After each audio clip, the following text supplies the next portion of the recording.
yang saya boleh kata Anwar Ibrahim ni dah tak boleh kontrol DAP. Bukan, terbalik. DAP kontrol Anwar Ibrahim. Itulah maksud saya. Anwar Ibrahim dah tak boleh kawal DAP sebab DAP sekarang yang sedang memegang remote control. Ya. Kita jangan lupa apa Lim Guan Eng semalam cakap.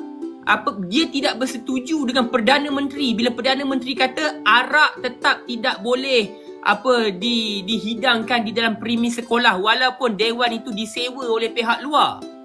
Lim Guan Eng boleh kata apa? Perdana Menteri cuba mencipta isu dan tak menghormati kehendak orang Cina. Jangan jolok sarang terbuan. Sekarang ni Datuk, negara kita nak jolok sarang terbuan pun tak boleh. Kena minta dulu kelulusan DAP. Sekarang. Itu terbuan pun kita tak boleh jolok, Datuk. Biarkanlah dia hidup.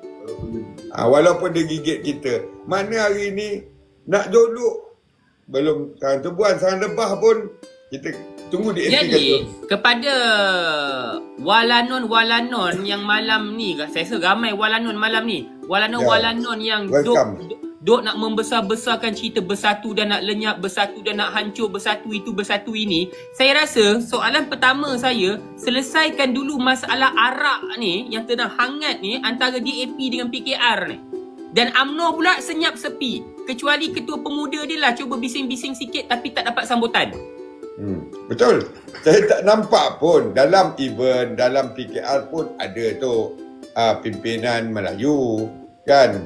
Dan amanah pun ada, bukan tak ada. Tapi semua senyap. Apa yang isu dia orang bila dia orang bising ni? Dia bila bising, bila isu kita yang bercerita benda-benda yang kita mempertahankan hak-hak orang Melayu. Itu dia akan bising. Dia lah paling rajin buat report. Tu kerja amanah lah tu. Selain pada tu dia diam.